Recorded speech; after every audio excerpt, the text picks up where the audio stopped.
안녕하세요. 자, 1개년 기출 총정리 해설 들어가도록 하겠습니다. 자, 깜찍이와 빠박이 이렇게 해서 조교들이 이제 촬영도 도와주고 있고 작업을 도와주고 있어요. 그래서 제가 표지에다가 깜찍이와 빠박이를 넣었습니다. 자, 69번의 2번 질문입니다. 자, 공직선거법상 선거일 현재 여기 이제 1년 이상 나왔네요, 여기. 그죠? 자, 1년 이상 징역금고 형의 선고를 받고 집행이 종료되지 않거나 집행하지 않기로 확정되지 않은 사람하고 집행유예도 나왔어요. 집행유예 받고 선거유예 기간 중에 있는 사람은 선거권이 없다. 자, 맞아요, 틀려요? 자, 틀렸죠? 일단 이제 범죄를 일반범과 선거범 나눠야 되는데 선거범이란 말이 없으면 일반범인 거예요. 그죠? 그래서 일반범에 대해서 선거권을 부정한다. 그럼 위헌이죠. 위헌이고요.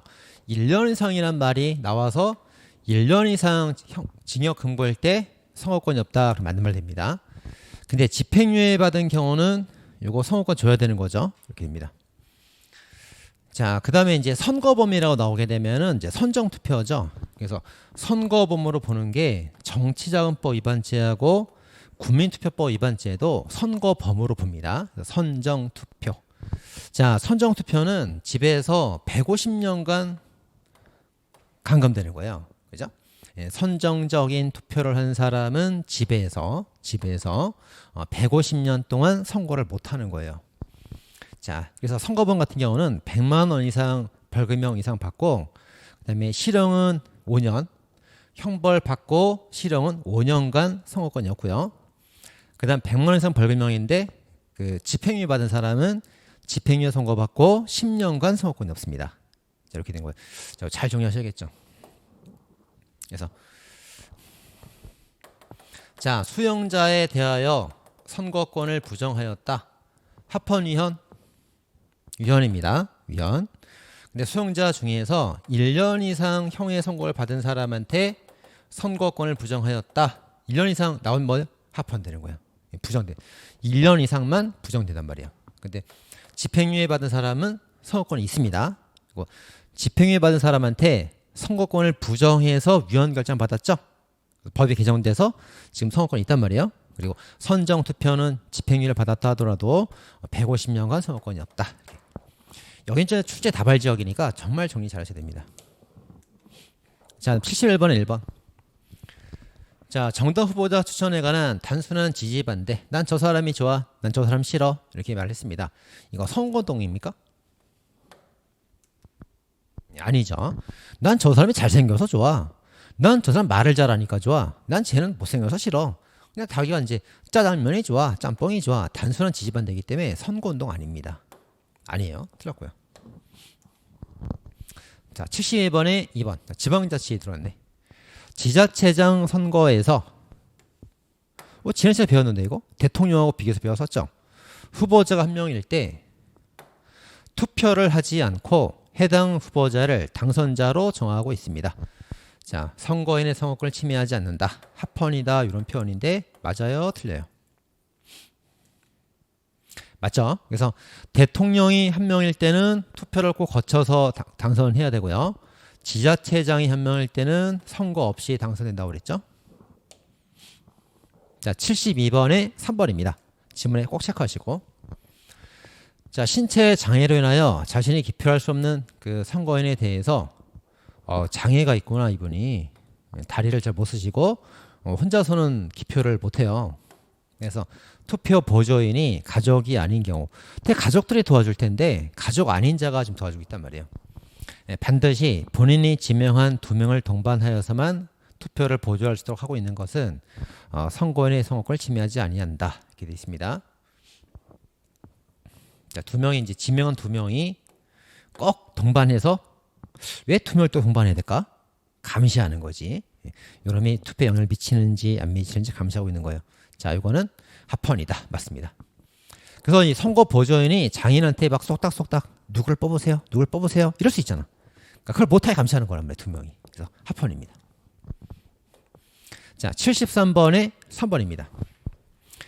자, 직접 선거원책은 자, 내가 원하는 사람 내가 직접 뽑는 거예요. 다른 사람한테 맡기는 게 아니고 자, 선거권자 투표에서 의원 선출이 직접 결정을 될 것을 요구하지만 뭐 맞는 말이네. 직접.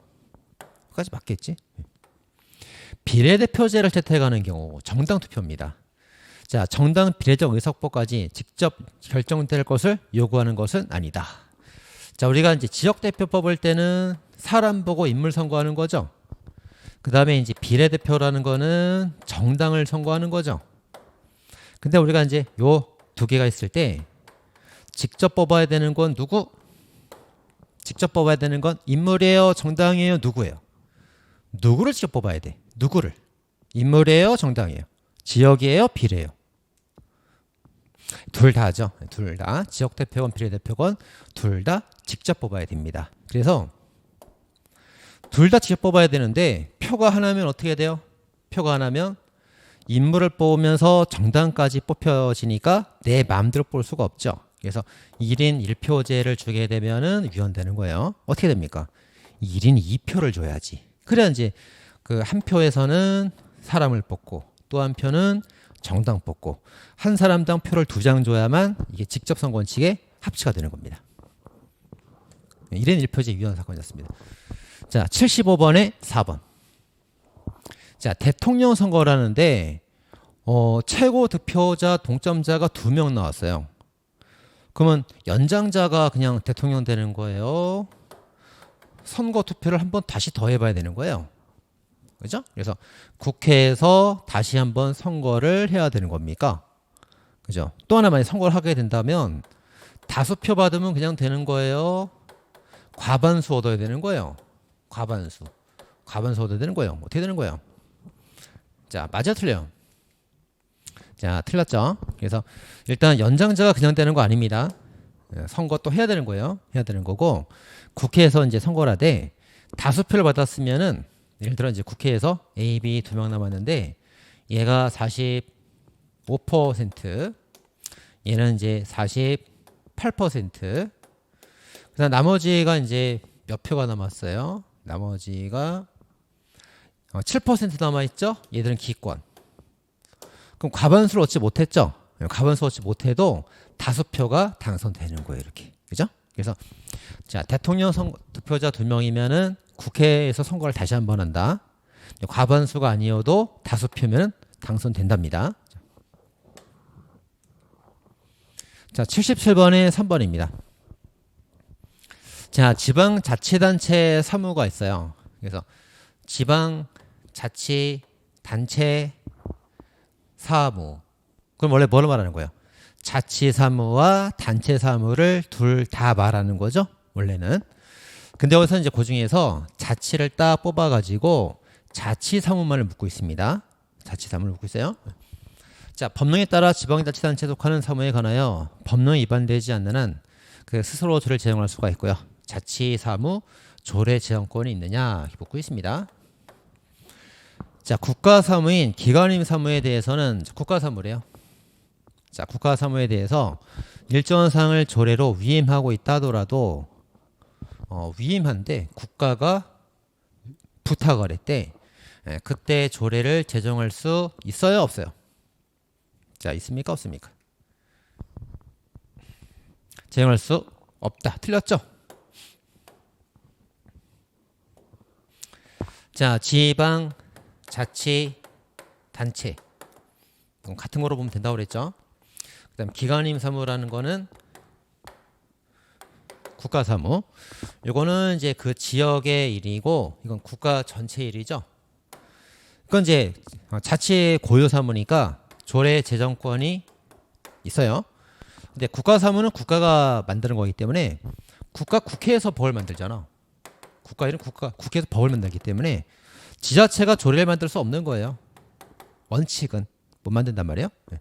자, 근데 이런 경우에도 국회에서 위임을 하면 법으로 위임을 하면 그럼 만들 수 있지. 위임이 있으면. 그죠? 이렇게입니다. 자, 그래서 자치사무는 원래 원칙적으로 조례를 만들 수가 있고요. 국가사무는 원칙은 조례를 만들 수가 없는데 국가 위임하면 예외적으로 만들 수 있다고 해야 됩니다.